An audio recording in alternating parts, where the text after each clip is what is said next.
I'm Larry Myers. I'm watching video from the 1991 AMA National Championship Motocross Series, and it is exciting. Now, today we'll have coverage from round 3 of the series at Mount Morris, Pennsylvania. Coverage, in fact, in both the 125 and 250 National Championship classes. Before we get to that action, though, let's take a look at what happened last week in Sacramento, California. Round 2 of the National Championship Series, to say the least, was a wet and soggy affair. Here's action from the 125 class. In the early going, it was Brian Swink, number 42. Watch what happens to Swink. He gives it a little too much gas. Sideways, over the bars, on his head. He was quickly up, but the damage was done. That gave the lead to rider number 31, Doug Henry, out of New England. Not for long, though. Here's the hometown favorite out of Sacramento, Talon Volan, rider number 19. But Volan, too, would have his problems this day. Watch what happens as Volan goes into this deep water crossing.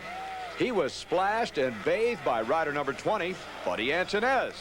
Antunez, another Suzuki rider, well, he found that same slippery spot that Brian Swink had found a couple of laps earlier, and that gave Volan the lead again. But look what happened toward the end of the race. Volan was out of it. Mechanical problem. Doug Henry, a privateer, went on to take the win in the 125 class.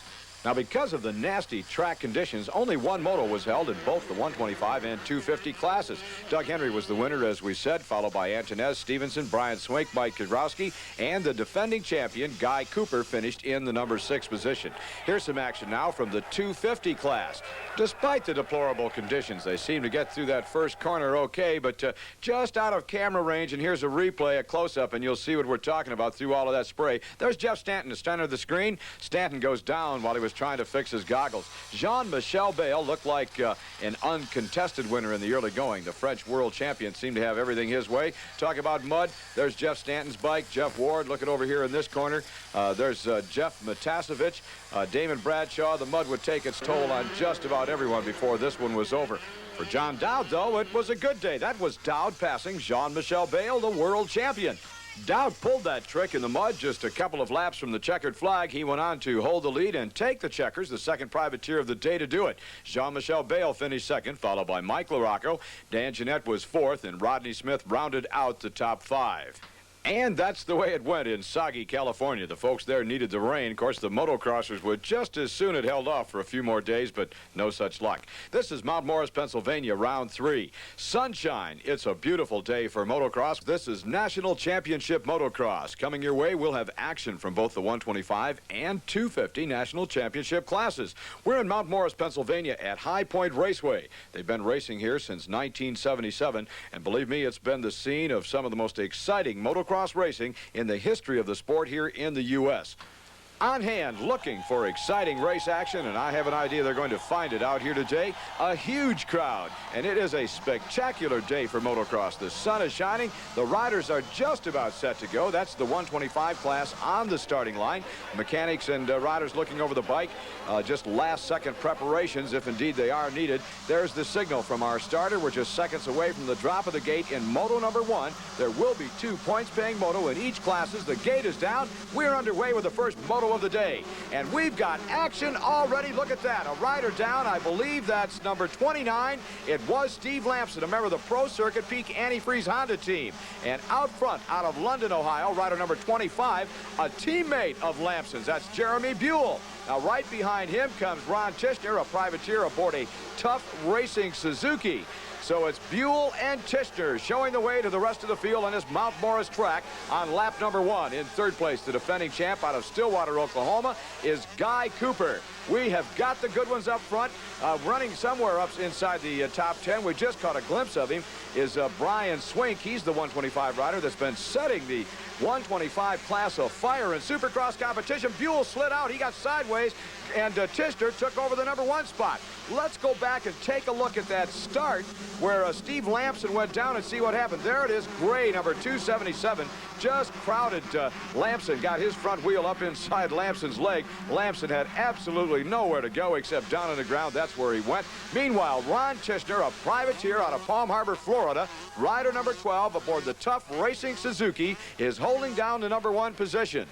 Right behind Tichenor, carrying that #1 plate, is our defending champion. Now he's aboard a factory Suzuki, Guy Cooper from Stillwater, Oklahoma. Third place should be Jeremy Buell, but no, Eric Kehoe, rider number 33, a former contender and a former winner here at High Point Raceway, has moved into the #3 position, and Buell, in fact, has worked his way toward the back of the pack. He's running about 5th right now, as Brian Swink has taken over the #4 position. The action, though, is up front as Ron Tichenor, the privateer out of Palm Harbor, Florida, is upsetting the pros out here today. Upsetting, I should say, the factory riders. Now, just 1 year ago, Tichenor was a member of that Suzuki team. He had a factory bike, but his performances due to problems that he suffered last year were not up to par, and he had to give that factory machine up. He's campaigning this year aboard the Tough Racing Suzuki, and Tichenor has some things to prove. Brian Swink comes to the inside.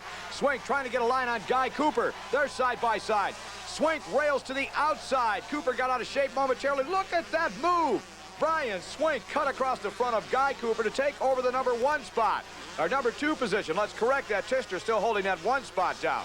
So it's Ron Tichenor now being crowded and being pushed by Brian Swink out of Fenton, Michigan. Swink is another one of the pro circuit peak antifreeze Team Honda riders. We saw the bike of Steve Lamson go down in that first corner. Well, their teammates, there are 4 of them out here racing today. McGrath, Swink, and there goes Brian Swink to the inside of Tichenor, and Swink takes over the #1 position. So Brian Swink becomes the 3rd leader on the day, and this is still early in this 125 race. We had in the early going Jeremy Buell. Ron Tichenor took over the #1 position from Buell, and now Brian Swink comes up to take it over from Tichenor. Guy Cooper is still running in the #3 spot. That was Jeremy McGrath 4th. Now here's a look at Mike Kidrowski. He's one of the favorites in this class. He's tough any place he races. Kidrowski, not particularly a good start. He's had to work his way up the pack. He is charging. The action now between the peak antifreeze rider, Brian Swink, out front, and Guy Cooper, the Team Suzuki rider and defending 125 national champ, holding down the #2 position. That's how close they are, less than a bike length separating 1st and 2nd. Cooper, one of the elder statesmen on this motocross track. You might ask, how does he get the job done at 29 years of age? Well, I have no idea. All I can tell you is that Cooper is one of the older riders, and he's playing a young man's game, but he plays it as well as any young man ever did. Cooper is just flat getting the job done. Out front, Brian Swink showing the rest of the field the short way around this Mount Morris track. Swink puts his foot down, just goes to the outside, and Swink gets up on that front wheel, and that's not the way you want to take that kind of a jump. He was awfully high, nosediving into the soft, loamy turf here at Mount Morris, and that's a good way to end up on your head if you're not careful. There he comes back to earth just a little bit better, starts to smooth that style out. Brian Swink, a youngster, this is his first full year as a professional rider, and many are predicting that we're going to see national championships from this young man from Fenton, Michigan, before his racing career is over. So it's Brian Swink out front, and it's Guy Cooper, the defending champ, holding down the #2 position. And here comes Cooper to challenge. Cooper got a good drive off that jump. He moved to the inside of Swink, but Swink slammed the door, said, not this time. You'll have to try it again. And you can count on this. Guy Cooper will do just that. Cooper has what it takes to get the job done on any racetrack in the country, and he never gives up. As long as that engine is running and the checkered flag has not been thrown, Guy Cooper will turn the throttle just as... Look at that! And Cooper does a horrendous get-off. An unbelievable get-off on a part of Guy Cooper. Let's take another look at that crash. We have it here from another angle and see if we can see what caused it. Guy Cooper coming off the top of that jump and around the corner just lost control. Here he is. Cooper just got it a little sideways. The front end was twisted. An unbelievable crash. It's hard to believe he got up. Let's look at it one more time, this time with a close-up angle. Now watch him. Cooper comes around the corner. He just got a little sideways into a swap and lost control. He was going at such a high rate of speed that there was no way he could recover. Cooper is more disgusted than anything as he plots back to the motorcycle. And as I said, he's a guy that will never give up. Cooper is going to get back into this one. His chances, though, of winning this, the first moto at Mount Morris, have been diminished greatly.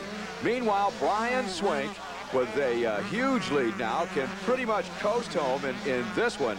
There is really no one to challenge him, and sometimes that can be a dangerous situation. If a rider, you see Swink look behind him, a rider gets too cocky and too comfortable out front, as he's going to just coast toward that checkered flag. And he'll start changing his lines, and that can be disastrous. But not this time. Brian Swink takes it. He took the lead early in the moto, went on to collect that checkered flag, and what a well-deserved win it was. Our hat goes off to that young man from Fenton, Michigan. Well, here's a look at part of the huge crowd assembled at High Point Raceway, Mount Morris, Pennsylvania, for round 3 of the National Championship Motocross Series. And there was a cameraman taking a picture of our cameraman. Scaffolds have been assembled throughout the track area to give the spectators a better vantage point over this huge, spectacular rolling track built into the hillsides, mountainsides, I should say, near Mount Morris, Pennsylvania, just a few miles from Morgantown, West Virginia. We've been watching action in the 125 class. If you've just joined us, still to come, well, the 250s, they're on the line and just about set to go. But first, let's go to Carl Holman, our pit reporter, who talked to a couple of the riders and a team manager earlier today. Damon, you've been out for practice. What's the track like today? Oh, it's pretty good. It's kind of one line right now. They put a lot of water on the track and plowed it pretty deep, but some more lines starting to develop. I think after the qualifiers, the track will be good, you know, for some good racing. Is this one of the faster outdoor tracks? Yeah, I think so. It'll start getting rough toward the end of the day, and the second part of the day is where it's gonna mean the most, because it's gonna be rough. Guys are gonna have to adjust and pick good lines. I think you'll see Jeff putting in 100% today, because he is going to want to come back and fight to get that title. You don't want to lose everything you've got all in one year. Just having the problem in Supercross was enough. I think you'll see him riding 100% today.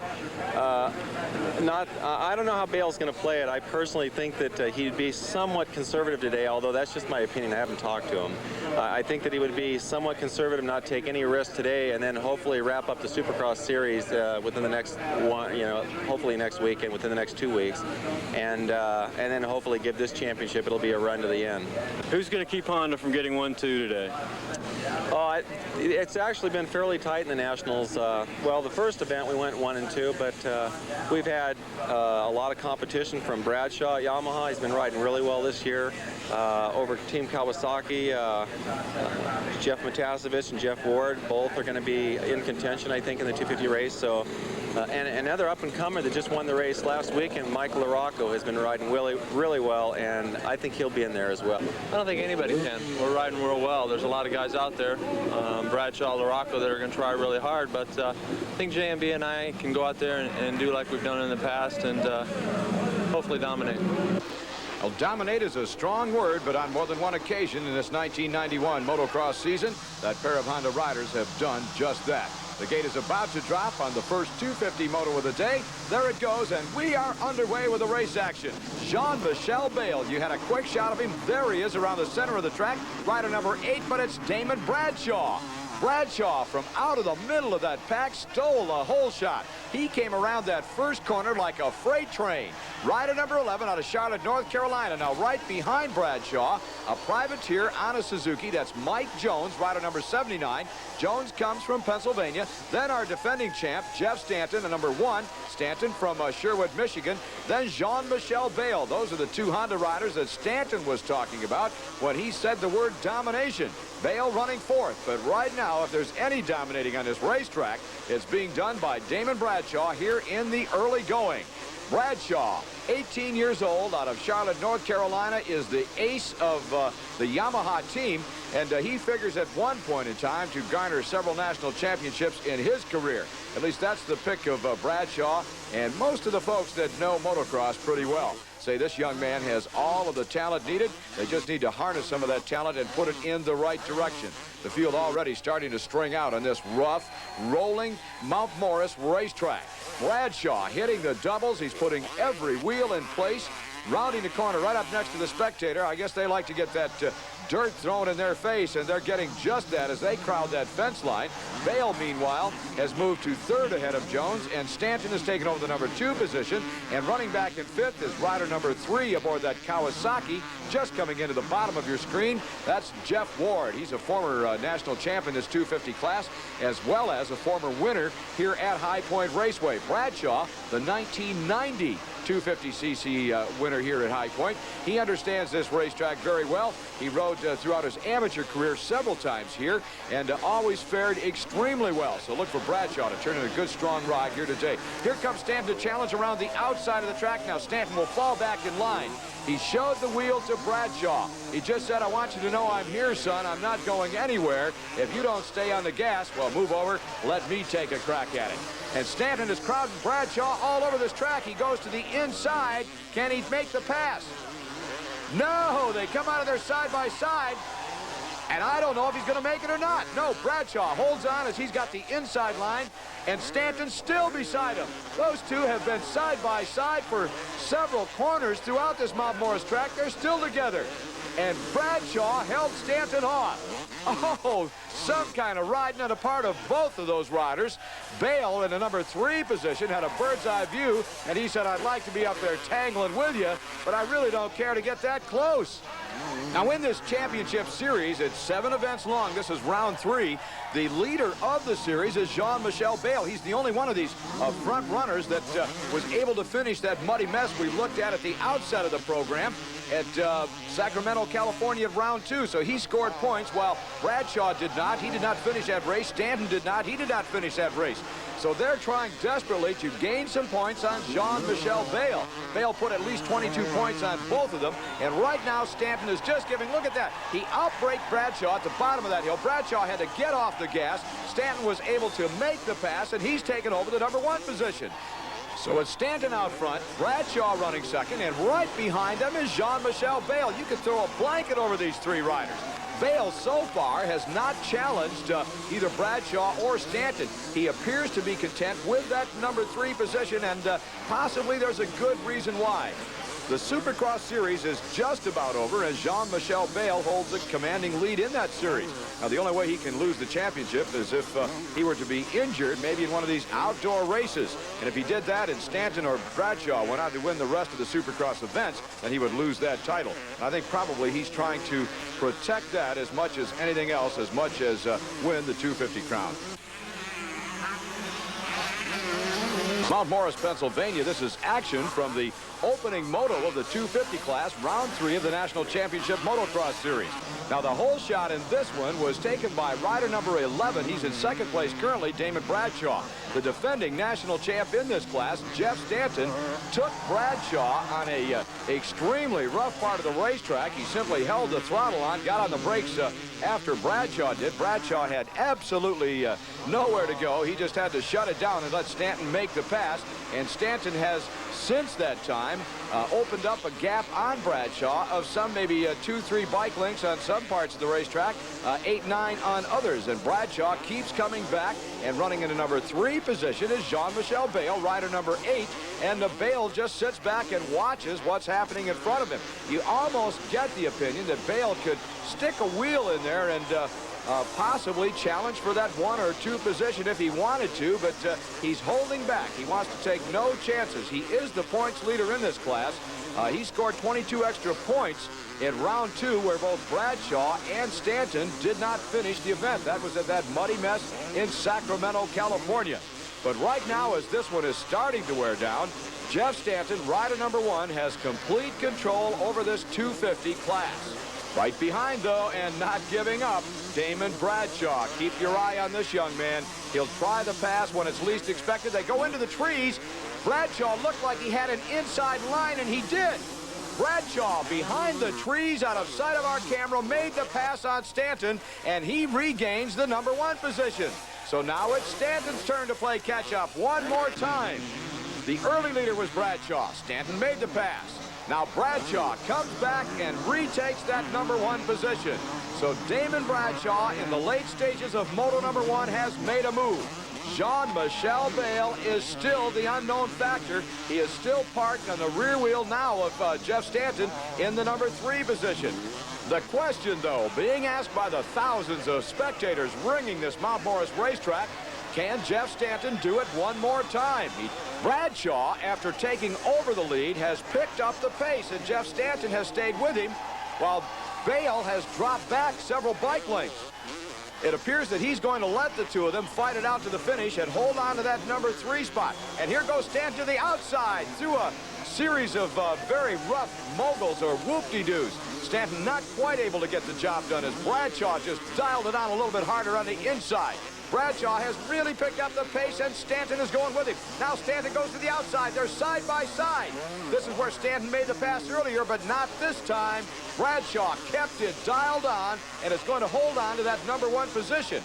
Bradshaw is feeling this racetrack. He is really loose. Stanton, running in that number 2 position, is not quite as comfortable at this race speed.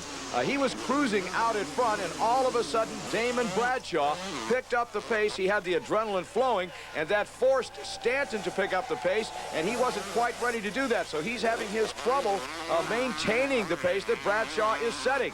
Look at Bradshaw as he cuts through lap riders. That's probably the only thing between Bradshaw now and the finish line are some lappers. He has got to be careful where they go. You never know when a slower rider is going to cut to the inside or to the outside. You have to anticipate, pick your spots to pass. 1 lap remaining as Bradshaw went wide, and he touched the course markers there with his rear wheel as the motorcycle just slid around that finish line corner. He's on the final lap, and Stanton drops back off the pace, and I think Stanton wisely is going to cut his losses and say, hey, you go right ahead. I'm going to be here. If you make a mistake, I'm ready to pounce. But you go ahead. You take that pace, and you carry it onto the checkered flag. Meanwhile, Jeff Ward, rider number 3, is way back in the number 4 position. There's Jeff Matasevich. He has worked his way through the pack. And I believe Matasevich is all the way up to the number 5 position. The Anaheim, California Kawasaki rider did not get a good start. Has had to work very hard to get up as far as he is. Meanwhile, just a few corners to go for this young man out of Charlotte, North Carolina, and he'll win his first moto of the season in this 250cc Outdoor National Championship class. Bradshaw, one of the premier riders on the circuit, is just 18 years old. His best years are still ahead of him, but you'd never know it from watching him ride out here today. Cast a look over his shoulder, takes the checkered flag with the arm pumped up in the air and says, I'm the champ, at least in moto number 1 in this 250 class. You're going to have to come back and catch me, if you can, in moto number 2. And you can bet that's exactly what the rest of the field has in mind, particularly Jeff Stanton. Now, the overall win of the day, if they should reverse those positions, and Stanton could win the second moto with Bradshaw second, by virtue of the better finish in the second moto, would go to Stanton. You've been watching AMA National Championship Motocross, and there is... And Suzuki picked me up. The 125 was extremely fast and reliable, and I won the championship for 90 for Suzuki, and I'm back on Suzuki. Well, if you'd asked me in '89, I didn't know if it was ever going to come around. It looked like a dream that was just over that edge. A long, hard pull. And now that I've got it, I can sit back and it's there. Bob, for that inside look at Guy Cooper, another fine rider and certainly one of the great success stories in the history of U.S. motocross. The 125, a second moto of the day, just about to get underway here under this hot Mount Morris sun. We're in Mount Morris, Pennsylvania for round 3 of the National Championship Series, and we have had some kind of action out here today, and not surprising, this track always has that kind of race action. The gate is dropped, and round 2 of the 125 class here at Mount Morris is underway. Riders skirting the top of this Mount Morris track, the left-hand sweeping curve. From here, they'll drop down into the valley, the low portion of the track, then shoot right back up again. And Brian Swink, the winner of the first moto, rider number 42, has taken over the lead right out of the gate. So Swink on his way to having a very, very good day here at Mount Morris. Behind Swink is Barry Karsten. There's Eric Kehoe, Jeff Emig. Kehoe was the winner of the 125 class at Mount Morris way back in 1985. He's still out on the circuit and still rides very, very well. Says he's having a good time, and he's going to stay in the racing mode until that good time goes away. Now, let's set this up for you. You recall at the outset, we showed you the standings in this 125 class. It was Guy Cooper on top, Doug Henry in second, Mike Kidrowski third, Brian Swink was fourth, and Tyson Volan was in the number 5 position. Now, the key here are the moto finishes in moto number 1. Guy Cooper had 62 points going into that first moto, and Brian Swink had only 51, so he was some 11 points down. However, Cooper had a disastrous finish due to that crash that we showed you earlier in the day. and did not garner the points that he was looking for out of Moto number 1, while Brian Swink went on to win. So the way it stands right now, well, Brian Swink, the Michigan rider, is on top of the 125cc National Championship standings with 76 points, and that's one of the reasons why. That's a long uphill triple, and Swink is the only 125 rider that currently is doing that. Let's go back and take another look at that jump, and you'll see where he's picking up the time. Now watch this. An incredible jump with a 125cc motorcycle. Most of the riders are only doing a double there, Swink doing a triple. We'll be back with more motocross action right after this. You're watching Mike Kidrowski and Jeremy Buell go at it at Mount Morris, Pennsylvania.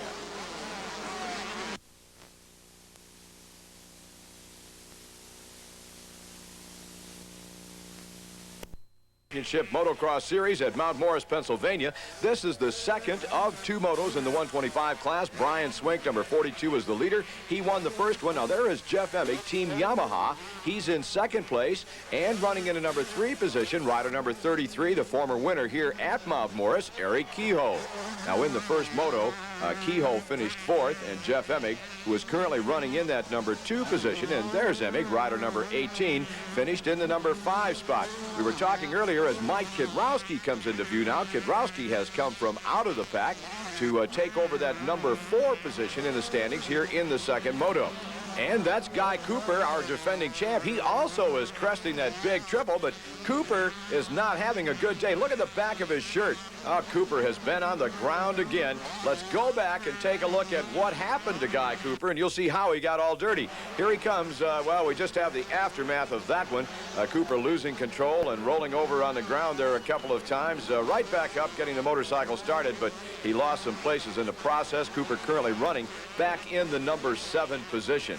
So Guy Cooper, who came into this series as the points leader and is the defending national champ, is not having a good day. Here's the battle between Jeff Emig and Mike Kidrowski, and they're fighting for control of the number 3 position. Eric Kehoe has slid by Emig and has taken over the number 2 spot. Here goes Kidrowski to the outside of Emig, and Kidrowski has passed Emig, and he'll move into the number 3 spot. So now the running order will be Brian Swink, Eric Kehoe, Mike Kidrowski. There he is at the top of the screen, and you just had a shot of Eric Kehoe. Kidrowski now is sandwiched. Watch, and you'll see Kehoe. There he is on the red Honda. He's in the number 2 position. Kidrowski is 3rd. Rider number 4 aboard the Kawasaki, and 4th place, the Yamaha of Jeff Emig. Now, any one of these top 4 riders could easily win Moto number 2. Brian Swink is not that far ahead. There's a shot of Brian Swink, your leader. Here he comes up over the top of the giant jumps and whoop-de-doos on this Mount Morris track. Now we'll see Eric Kehoe coming up behind. There's Kehoe, number 33. Right behind him is Kidrowski, and there's Emig holding down the number 4 position. Now let me again tell you how they finished in Moto number 1 so we can set this up as we're getting into the final stages of the second moto. Brian Swink was the leader. Jeremy McGrath, his teammate, finished 2nd. Ron Tishner was 3rd, a privateer. Both McGrath and Tishner are out of this one. Eric Kehoe was 4th, and Jeff Emig finished in the number 5 position. Then came Kidrowski, who was 6th. Talon Bolden was 7th. Jeremy Buell, the early leader in Moto number 1, was 8th. Jimmy Button was 9th. And rounding out the top 10, Suzuki's Denny Stevenson. That's the way it went in Moto number 1. This is the second moto, a whole new ball game, a whole new set of points. Incidentally, the points earned in both motos for the day determine the overall winner for that day. You combine the points from Moto number 1 and Moto number 2. The guy that gets the most is the winner. If there should be a tie in points, then the rider that does the best in Moto number 2 is declared because of that performance as the overall winner of the day. And here's Swink, and now he's being pursued in the back part of the track. Mike Kidrowski has made a couple of passes. Kidrowski now holding down the number 2 position, and he is closing on Swink. 1989, Mike Kidrowski, riding a Honda, won the 125cc National Championship Series. He would love to repeat, but not today as the checkered flag comes out. Brian Swink wins a pair of motos to take the overall win on the day, his first ever national in his career. And here comes our defending champ, covered with dirt and sweat. Not a good day for Guy Cooper out of Stillwater, Oklahoma. He finishes 6th in the second moto, and that cost a pile of points. We have more action coming your way in the 250 class. We're in Mount Morris, Pennsylvania for round 3 of the series. We've already watched action in the 125 and 250 classes. We're about set to start the second 250 moto. The riders are at the gate. There it goes. And round number 2 of the 250 class here at Mount Morris is underway, and it's spectacular. Let's go back and take another look at the start of a motocross race. Plenty wide enough at the bottom of the hill to accommodate all the riders, but it gets a little bit tight up on top. Meanwhile, action on the racetrack, a spill, and that was Jean-Michel Bayle, the series points leader, who was on the ground. Bayle is up and riding again. He is uninjured, but he is at the back of the pack on this one. Now, Bayle, who finished in the number 3 position in the first moto, is on his way to a Supercross title and was looking to back that up with a 250cc national championship. That could hurt his chances. He had a big points lead coming into this one, but unless he really gathers himself together and passes a lot of riders in the next 30 minutes, he's going to have his problems. Meanwhile, Jeff Stanton is way out front, and he's followed by Damon Bradshaw, the rider that won Moto number 1. These two riders put on quite a display of riding talent as they passed each other a couple of times in the first moto, with Bayle sitting back and watching. But right now the action all out in front among just 2 riders. Jeff Stanton, who is in the lead, and Damon Bradshaw in the number 2 position. Stanton, a factory Honda rider. Bradshaw rides for Team Yamaha, 18 years of age. Now, Stanton is the defending champ. He's won this 250 title the past 2 years, and he is a former winner here at Mount Morris, and so is Bradshaw. Bradshaw did the trick just 1 year ago in 1990.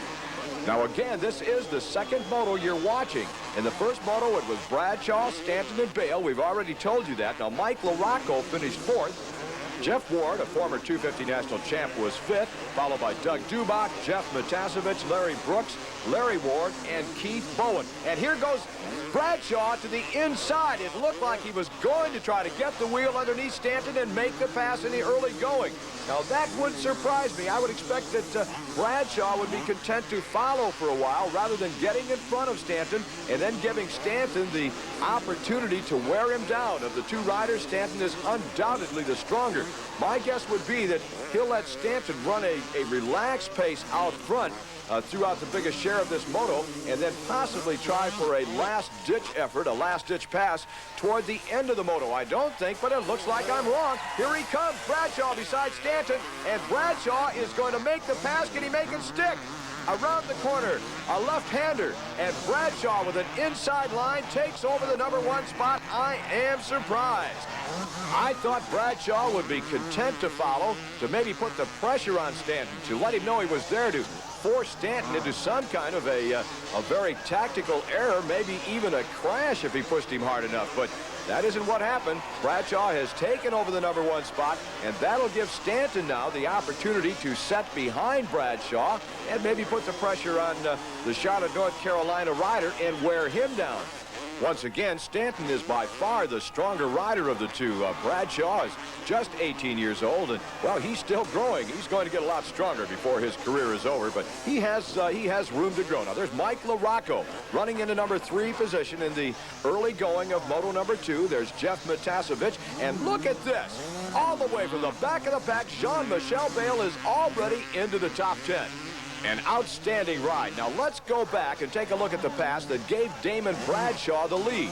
Here's Bradshaw. He's rider number 11 on the outside. He simply keeps it dialed in. Stanton had nowhere to go, had to settle back for the number 2 position.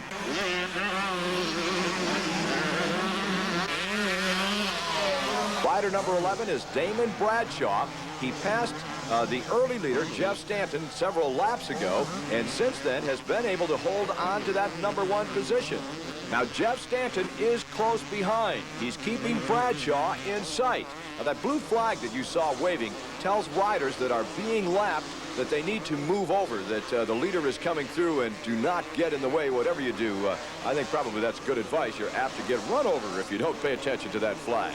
So there's Damon Bradshaw, and here comes Jeff Stanton at the bottom of the screen. Now, running back in 3rd is Mike LaRocco. Jean-Michel Bayle has worked all the way to the number 4 position, and Jeff Ward, rider number 3, is inside the top 10, but he is way off the pace. He's not going to be a factor in the outcome or the results of this one, the results for the overall honors for the day. That's going to be decided between a pair of riders up front, Damon Bradshaw, rider number 11, who is currently the leader, and Jeff Stanton, who has moved now to within a couple of bike lengths of Bradshaw. Now, until this last lap, Bradshaw had things pretty much his own way. Stanton was back 7-8 bike lengths, but now Stanton goes to the inside. Bradshaw looked over at him, and it was almost like Bradshaw was giving him room in there. Bradshaw went wide in that corner. That looked to me like intentionally Bradshaw went way up to the top part of the racetrack. He slowed his pace to allow Jeff Stanton to dive underneath him and take over the #1 spot. Now, one of two things could be happening, one of several things actually, but my guess is that Bradshaw just does not want to lead at this point. He wants to study the lines of Stanton and put on a charge in the latter parts of the race. Let's go back and take another look at that sequence of events, and you'll see what I mean. Now, here comes Jeff Stanton and Damon Bradshaw. Stanton running in the #2 position. He's rider number 1. See there? You saw Bradshaw look over at him. Now, watch what happens in this corner. He just goes way up high. He steered the motorcycle there intentionally and allowed Stanton to go by. An unusual set of events, but I just have to think that it's because he does not want to lead at this point. That could be a mistake this late in the ball game. Whether or not Bradshaw has the strength now to stay up with Stanton to try that last-ditch effort, well, that remains to be seen. I think at that point, if I were Bradshaw, I would have tried to hold on to that lead just as hard as I possibly could, because Stanton is the fresher of the two, and he could very well, and we're on the last lap, he could very well just run away from here on out, and that is exactly what Jeff Stanton is doing. He has left Damon Bradshaw way behind. Well, we'll probably never know whether or not Bradshaw let Stanton by intentionally or whether he just got a little out of control and Stanton was able to take advantage of the situation. In any event, what we do know is that if Stanton holds on to this #1 position, if he keeps the motorcycle upright for a few more corners and a few straightaways, then he will be the overall winner of the day. Damon Bradshaw won the first moto, while Jeff Stanton got second, and Stanton on the way to winning this one, while Bradshaw gets second. It means they would tie in points, but the rider that does the best in the second moto in tie situations like this one is declared the overall winner. Now, the overall winner gets no extra points, but there is a little bit of status and some prestige involved, and certainly that's what the factory pays bonuses on, the overall wins, and I'm sure Stanton has that in the back of his mind.